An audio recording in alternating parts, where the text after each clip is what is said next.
Perampok ini memperkosa pacarnya di depannya. Pacar melihat lelaki dengan mata memohon. Tapi lelaki itu memilih untuk melarikan diri sendirian. Pada saat ini, Lee Soo-yeon melihat anak laki-laki itu berlari ke belakang. Ia menangis dengan keputusasaan. Tidak lama kemudian, ayah lelaki itu ke sana. Ternyata lelaki itu adalah putra konglomerat Han Jung-woo. Han Jung-woo memohon pada ayahnya untuk segera datang menyelamatkan Lee Soo-yeon. Tapi ayah Taipan itu sombong. Dia tidak peduli gadis itu. Dia hanya memerintahkan bawahannya untuk menggunakan api untuk menghapus tempat kejadian. Untungnya, Lee Soo-yeon telah berlari keluar lebih dulu. Tapi masih ditabrak oleh mobil yang lewat. Sopirnya tidak lain adalah pelaku yang menculiknya kali ini. Han Jung-woo di samping kembali ke mansion. Ia takut hingga gemetar. Sementara juga khawatir tentang keselamatan Lee Soo-yeon. Sekali lagi ia memohon pada ayahnya untuk menyelamatkan Lee Soo-yeon. Sebenarnya, Lee Soo-yeon telah terluka karena ia menyelamatkan Jung-woo. Setelah Han Jung-woo mengatakan yang sebenarnya. Tanpa diduga, kata-kata ayahnya selanjutnya membuatnya semakin malu. Ia telah menyelamatkanmu. Tapi kamu meninggalkan ia dan melarikan diri sendiri. Saya telah salah. Saya sangat takut.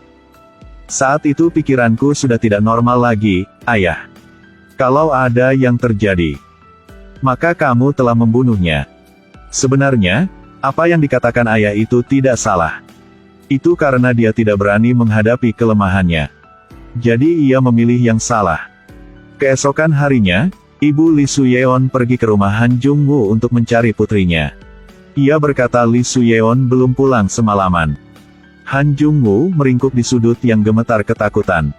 Ia terus ingat ulang apa yang terjadi tadi malam di kepalanya. Keduanya juga berjanji untuk bertemu di hari berikutnya. Sebelum Lee Soo-yeon keluar, terutama jepit rambut yang diberikan Han Jung-woo padanya. Akibatnya, Han Jung-woo tiba lebih dulu. Tiba-tiba diseret oleh penculik. Lee Soo-yeon baru saja melihat Han Jung-woo diculik oleh orang jahat. Ia buru-buru mengejar mobil. Lee Soo-yeon karena menyelamatkan Han Jung-woo memberi kesempatan pada orang jahat. Polisi menemukan jepit rambut Lee Soo-yeon di tempat kejadian. Menemukan sepatu lain jaraknya tidak jauh. Juga menemukan mobil yang ditinggalkan. Di atas adalah darah Lee Soo-yeon dan sidik jari Han Jung-woo. Lalu sekelompok polisi menyerbu ke rumah Han Jung-woo. Menangkap Han Jung-woo. Tapi mereka tidak membawa Han Jung-woo ke kantor polisi. Mereka membawanya ke danau. Polisi Kim memberi Han Jung-woo sepatu. Dan memberitahu Han Jung-woo bahwa adegan itu dibakar. Saat ini, Han Jung-woo tahu bahwa ayahnya tidak menyelamatkan Lee Soo-yeon. Ia telah membakar tempat kejadian. Polisi berspekulasi bahwa pembakaran itu untuk menghilangkan barang bukti. Tujuannya biarkan mereka tak terus menyelidiki. Lee Soo-yeon menyadari ini bukan kasus penculikan sederhana. Kemungkinan besar pekerjaan teduh sang ayah. Ia dan Lee Soo-yeon menjadi pengorbanan.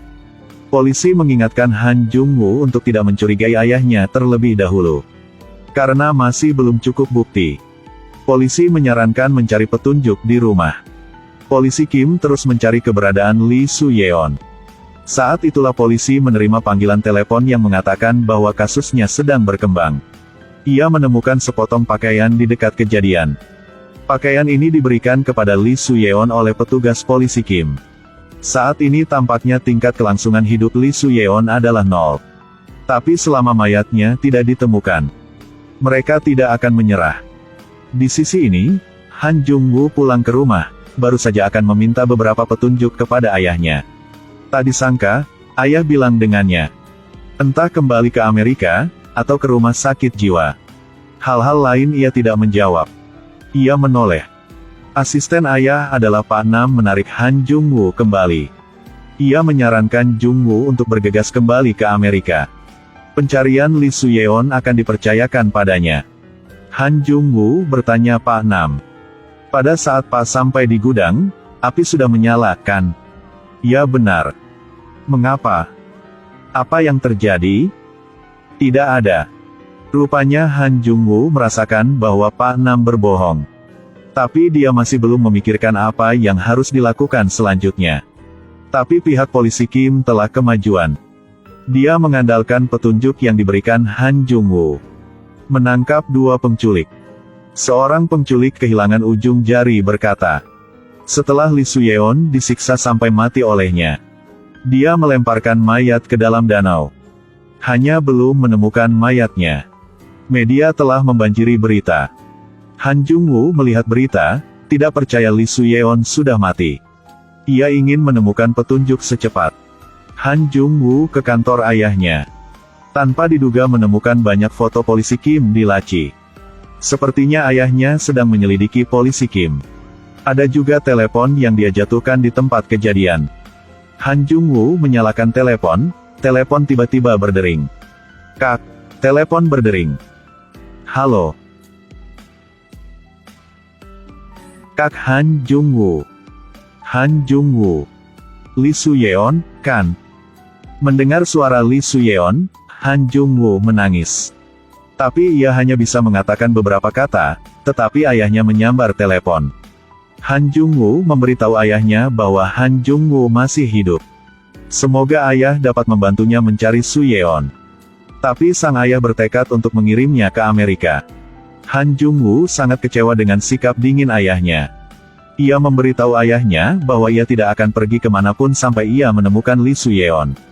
Setelah mengatakan itu, Han Jung-woo memilih meninggalkan rumah untuk hidup sendiri. Han Jung-woo mencari ayah tiri Lee Soo-yeon, polisi Kim.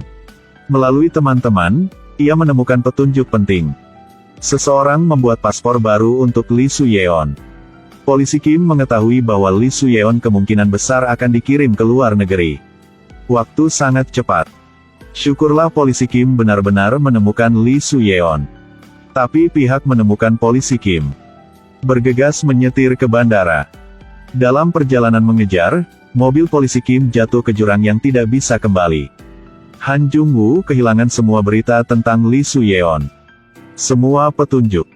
Dia melihat ke arah tebing tempat mobil terbalik, ia berkata dengan polisi Kim. Pak. Terima kasih Pak. Mulai sekarang biarkan aku menemukan Soo-yeon. Begitu saja, Han Jung-woo menghabiskan 14 tahun membawa nostalgia dan siksaan untuk Lee Soo-yeon. Pada saat ini, Han Jung-woo memasuki sekolah polisi. Menjadi polisi yang berbakat dan tampan. Biasanya tinggal bersama ibu dan adik perempuan Lee Soo-yeon. Gaji hariannya jatuh ke ibunya. Latihan keras di luar. Pulang ke rumah, ia sangat peduli ke ibu Soo-yeon. Menjadi anak emas ibunya. Han Jung-woo sepertinya berpikir begitu.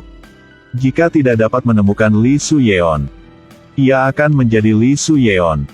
Di Paris sekarang, Lee Soo-yeon telah menghilang selama 10 tahun. Menjadi perancang busana papan atas.